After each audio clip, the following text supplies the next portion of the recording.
Questo decreto si chiama dignità per dare appunto dignità al lavoro e soprattutto al lavoro precario, perché finché viviamo con dei lavori precari uno non può fare un progetto di vita, quindi bisogna dare una risposta in questo senso. Uno dei temi, dei problemi più importanti per la nostra nazione ma anche per la nostra regione è il calo costante dell'indice di natalità. Questo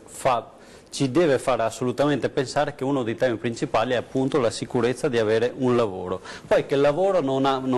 anche il lavoro a tempo indeterminato non sia più eterno, questo è un dato di fatto, però quello che appunto lei diceva prima della scuola che sta preparando per dei lavori che non ci saranno più, il lavoro più efficace che deve fare la scuola è di insegnarti un metodo di lavoro e di darti la capacità di riuscire a rinnovarti costantemente. Quindi,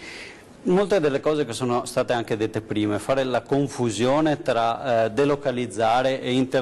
internazionalizzare, cioè nessuno vuole impedire che un'azienda apra uno stabilimento all'estero, che abbia stabilimenti in Italia e all'estero, ma se uno chiude lo stabilimento in Italia e lascia delle persone a casa in Italia per andare all'estero, anche a pochi chilometri da qua, perché in Slovenia ci sono delle condizioni migliori, quello va fermato, va contrastato, va impedito. Poi se mi venite a dire che c'è un calo appunto dei contratti, perché passiamo da 24 mesi a 36 mesi, vuol dire semplicemente che quel datore di lavoro non aveva interesse a tenere quella persona e semplicemente la lascerà a casa 12 mesi prima, cioè si aumenterà il turnover, ma non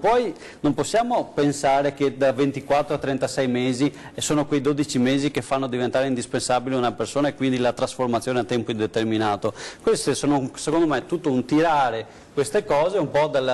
con la lente di quello che si vuole vedere.